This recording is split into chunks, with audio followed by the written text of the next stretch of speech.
Cerita diawali dengan memperlihatkan seorang narapidana bernama Dominic tidak pakai toreto berencana untuk kabur bersama 3 orang kawannya tepat saat mereka berempat akan dipindahkan ke penjara lain, yang di situ salah satu kawan Dominic yang bernama Apex pun dengan sengaja mencekik salah satu napi sehingga para sipir harus memberhentikan laju mobilnya. Beberapa jam kemudian mereka terlihat sudah bebas berkeliaran dengan memakai seragam polisi dan mencegat mobil berisi satu keluarga, yang di situ Apex kembali diperintah oleh Dominic untuk membunuh keluarga tersebut demi merebut mobil milik mereka.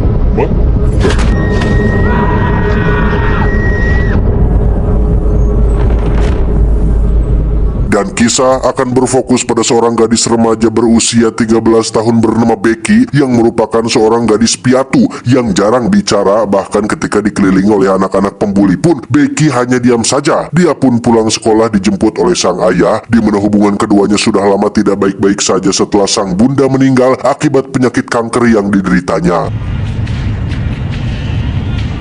Ketika sang ayah berhenti untuk mengisi bensin, Becky pun masuk ke Yulimart untuk membeli beberapa camilan, yang di situ dia merasa sedikit iri bercampur benci saat melihat anak-anak seusianya sedang jajan dengan ditemani ibu dan kedua orang tuanya, sehingga Becky yang rindu kepada sosok sang bunda pun memilih untuk keluar dan melihat video detik-detik terakhir kebersamaannya dengan mendiang sang bunda. Mereka berdua pun kembali melanjutkan perjalanan, yang di situ terjadi sedikit ketegangan saat Becky tak setuju dengan rencana ayahnya untuk menjual rumah peninggalan ibu, di mana kita akan diperlihatkan dengan watak asli Becky yang pemarah dan keras kepala saat dia terus saja menekan tombol radio dengan volume musik yang keras meski sang ayah sudah memintanya untuk berhenti. Tiba di rumah, sang ayah yang bernama Jeff pun akhirnya berubah pikiran dengan akan mempertahankan rumah ini, yang spontan membuat Becky memeluk ayahnya sendiri. Namun Jeff memiliki kejutan lain untuk Becky, yaitu kedatangan seorang wanita bernama Kayla dan putranya bernama Kipli. Kayla adalah kekasih baru Jeff yang berencana untuk tinggal di sini selama akhir pekan, sehingga itu kembali memicu kekesalan Becky yang memilih untuk pergi ke danau belakang rumah bersama dengan anjing peliharaannya yang bernama Diego.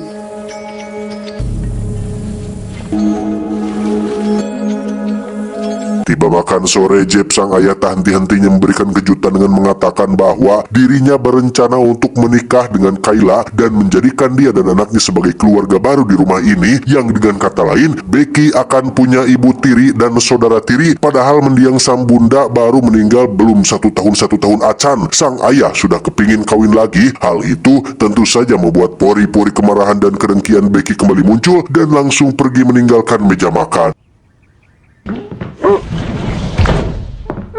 Jeff pun menyusul Becky ke halaman rumah dengan maksud untuk memberikan pengertian kepada putrinya bahwa orang dewasa memiliki kebutuhan yang berbeda dengan anak kecil. Sang ayah yang sudah berusia kepala 3 pun tentu butuh pengencerotan, butuh kehangatan dari seseorang, butuh kesempurnaan cinta yang hanya bisa didapatkan dari pasangan. Namun Becky tetap tidak mau mengerti dan memilih untuk pergi bersama Diego anjingnya menuju ke hutan di belakang rumah.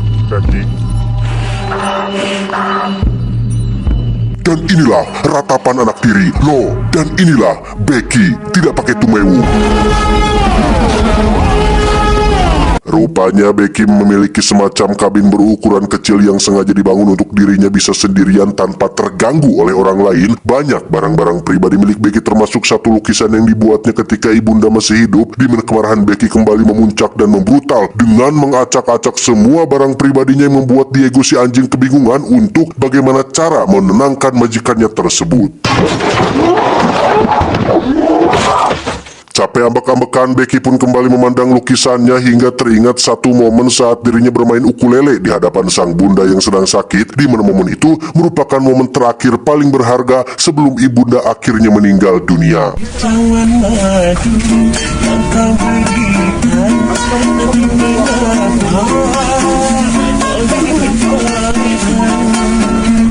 Setelah flashback sebentar, Becky pun memeriksa satu persatu barang lamanya yang sudah lama tidak dibuka. Salah satu yang menarik adalah ada sebuah kunci dengan simbol Falknut atau simbol kematian. Entah kunci apa itu, Becky hanya tak sengaja menemukannya di ruangan basement dan memutuskan untuk menyimpannya sebagai benda antik. Kembali ke rumah, Jeb dan Kayla kedatangan seorang tamu yang mengaku sedang butuh bantuan, di mana tamu itu ternyata adalah Dominic yang bermaksud untuk menguasai rumah ini. Yang ketika Jeb meminta Dominic untuk pergi, muncullah Apex si raksasa yang langsung menjatuhkan Jeb, kemudian diperintahkan untuk membunuh Kayla dan putra kecilnya.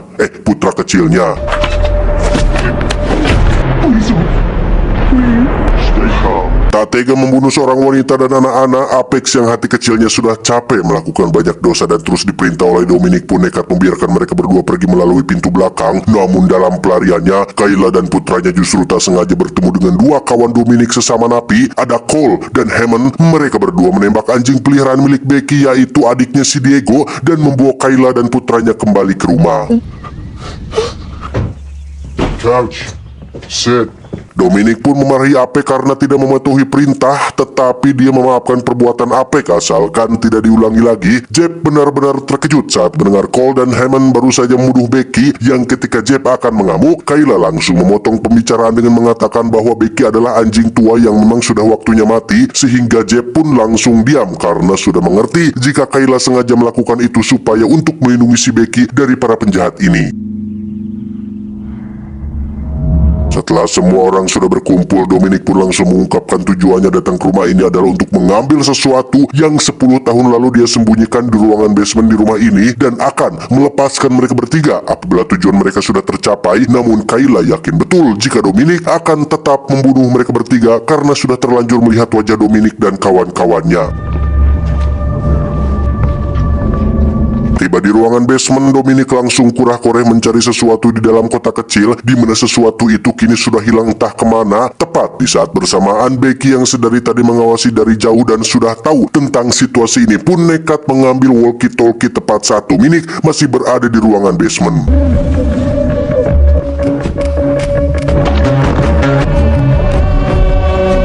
Dominic tak sengaja menemukan ponsel milik anak perempuan, sehingga akhirnya mereka menyadari jika masih ada seseorang di luaran sana yang belum tertangkap. Dominic akhirnya jujur bahwa tujuan dia datang ke rumah ini adalah untuk mengambil sebuah kunci dengan simbol Falknut yang saat ini berada di tangan Becky. Tak lama Becky pun menghubungi Dominic melalui walkie-talkie, mengaku sudah menghubungi polisi dan sedang dalam perjalanan menuju ke sini, tetapi Dominic tidak percaya begitu saja karena ponsel milik Becky saja jelas-jelas ada pada tangannya. Tak pantang menyerah, Becky pun menjawab bahwa dia meminjam telepon milik tetangganya tanpa sadar bahwa Dominic dan kawan-kawan sudah survei terlebih dahulu tentang rumah ini yang jauh dari pemukiman setempat dan butuh waktu kurang lebih setengah jam untuk bisa sampai ke tetangga terdekat. Dominic pun yakin jika Becky masih berada di sekitaran sini karena walkie-talkie yang digunakan adalah walkie-talkie mainan yang jarak jangkauannya tidak terlalu jauh.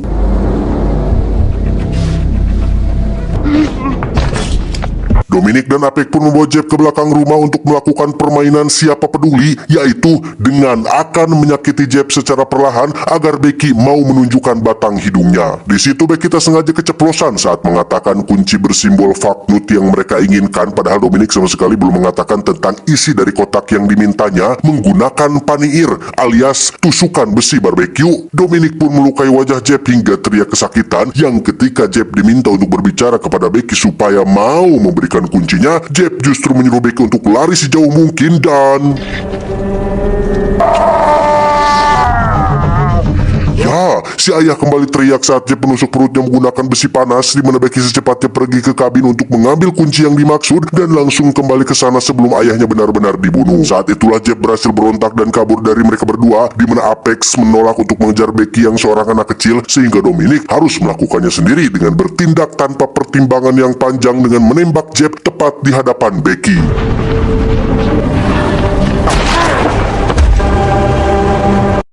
Dominic sempat mendapatkan Becky, tetapi dengan kunci Falknut pada tangannya, Becky berhasil menusuk mata kiri Dominic yang membuat bola matanya keluar dan berhasil lolos dari cengkramannya. Tiba di rumah, Dominic langsung meminta tolong Hammond untuk membantu mengeluarkan bola matanya, sementara Cole diperintahkan untuk mengejar Becky yang lari ke hutan di belakang rumah.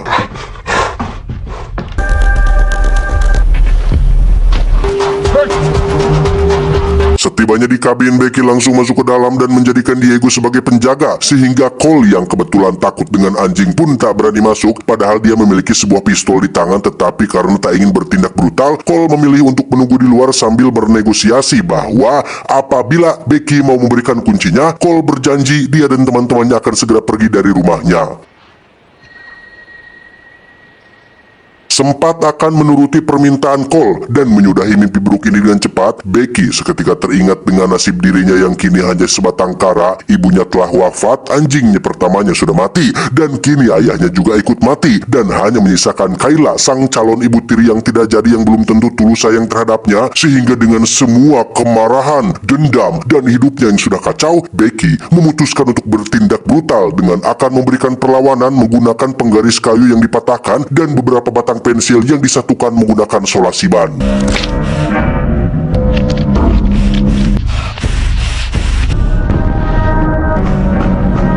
Becky pun naik ke atas kabin dan berpura-pura melemparkan kuncinya, padahal itu hanyalah sebuah koin yang ketika Cole sedang teralihkan perhatiannya, Becky pun menaiki Flying Fox buatannya sendiri dan langsung berayun menghantam si Cole menggunakan senjata handmade ciptaannya.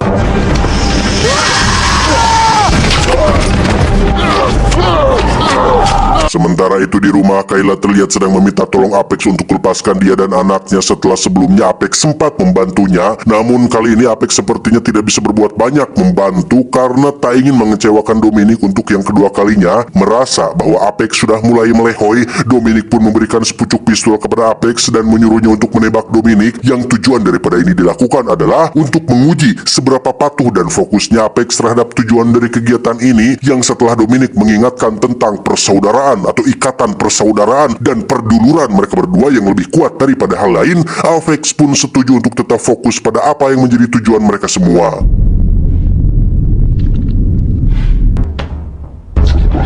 Kembali ke Becky yang sedang membersihkan darah Cole pada wajahnya, Becky nampak tidak menunjukkan ekspresi takut, panik, gemetaran, atau merasa bersalah telah membunuh seseorang. Hal ini jelas membuktikan bahwa Becky memiliki kecenderungan sebagai seorang sosiopat yang terbentuk dari pengalaman buruk dan lingkungan sekitar. Usia bukanlah batasan untuk seseorang menjadi kejam, sadis, dan tak berperasaan, karena siapapun di dunia ini yang merasa sudah kehilangan kesabaran, terus-terusan mendapat intimidasi, terus-terusan dibuat menderita, terlalu sering dibuat sakit hati, maka pada titik tertentu, semua kemarahan dan kebrutalan yang ada pada diri seseorang akan tiba-tiba meledak seperti apa yang dialami oleh Becky saat ini. Sehingga alangkah baiknya kita jangan pernah meremehkan seseorang, merendahkan seseorang, mengejek orang dalam taraf yang sudah berlebihan, karena hati-hati saja bos, bisa jadi suatu waktu dialah yang akan menjadi penyebab Anda mengalami hal-hal yang tidak diinginkan, seperti hal buruk atau kematian yang sangat mengerikan.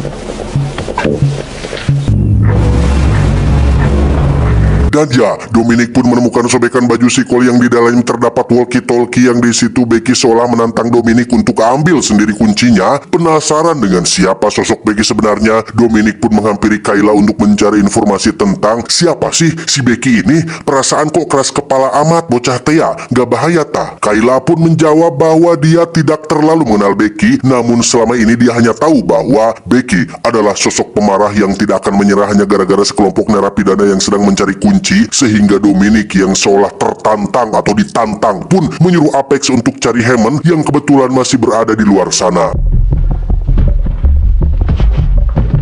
Hammond sendiri terlihat baru saja tiba di kabin, sementara Becky sedang mempersiapkan sebuah jebakan untuk menumbangkan penjahat kedua, yaitu Hammond sendiri. Hampir mirip seperti Home Alone, tapi ini versi brutalnya. Becky yang seorang bocah cilik pun dengan cerdasnya memasang beberapa jebakan paku untuk melawan orang dewasa yang sebenarnya punya kekuatan dan kapasitas lebih untuk mengalahkan seorang bocah cilik.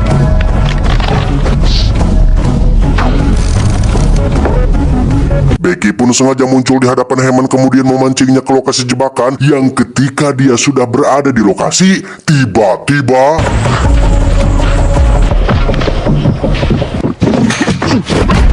ya, Hammond pun terkena jebakan paku yang menancap di perutnya. Becky langsung nyerenteng menghantam kepalanya menggunakan papan kayu berpaku. Hammond tak sengaja tercebur ke dalam air dan kokosehan minta tolong karena tak bisa berenang. Becky pun naik ke atas perahu kecil yang dikira akan menolong. Ternyata Becky sengaja menyodorkan baling-baling perahu agar Hammond tewas tercabik-cabik. Saat akan kembali ke kabin, di situ sudah ada Apex yang datang untuk mencegatnya. Diego sempat melakukan serangan, namun Apex dapat dengan mudah menumbangkannya hanya dengan satu kali pukulan. Tubuh Becky kecil pun dibanting ke tanah dengan cukup keras, yang ketika Apex akan membunuhnya, disitulah hati nurani dan akal sehat Apex pun muncul yang membuatnya seketika berubah pikiran untuk memilih pergi selamanya dari Dominic dan rencana edannya ini. Diego. Malamnya, Becky terlihat berada di luar rumah untuk menyampaikan kepada Kayla bahwa dia baik-baik saja. Saat Dominic muncul, Kayla langsung mengajaknya berbicara supaya Becky tidak ketahuan. Yang di situ Kayla mempertanyakan tentang seberapa pentingnyakah kunci tersebut sampai-sampai Dominic rela melakukan semua ini. Yang di sini kita masih belum bisa mengetahui secara pasti tentang kunci tersebut yang akan dipakai untuk membuka apa, membuka kotakkah, pintukah, atau apakah. Karena Dominic hanya menjawab bahwa semua ini dilakukan untuk kemajuan suatu kaum, kemajuan suatu ras, entahlah apa maksudnya. Namun tak lama terdengar suara alarm mobil di luar sehingga Dominic pun segera pergi untuk memeriksanya dan...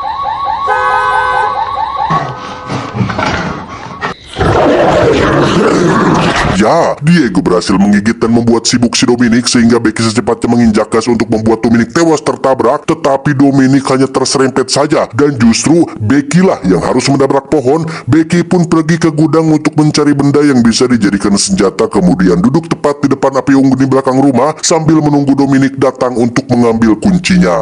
Becky!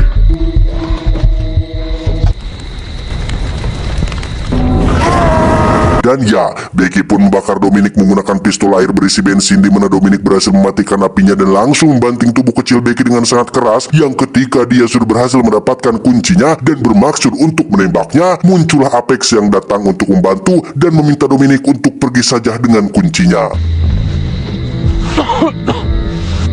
Dominic sudah diberikan kesempatan untuk pergi tanpa harus membunuh Becky, namun setelah apa yang Becky lakukan pada matanya dan pada kedua temannya, tak redo rasanya jika harus membiarkan Becky pergi begitu saja, sehingga Dominic pun dengan teganya menembak Apex hingga terjungkal tepat saat Becky sudah lari dari tempat tersebut. Apex yang masih bertahan pun terlibat perkelahian dengan Dominic, di mana Becky tiba-tiba muncul dengan mobil pemotong rumput milik ayahnya dan langsung melindas Dominic hingga modar saat itu juga. Mamam.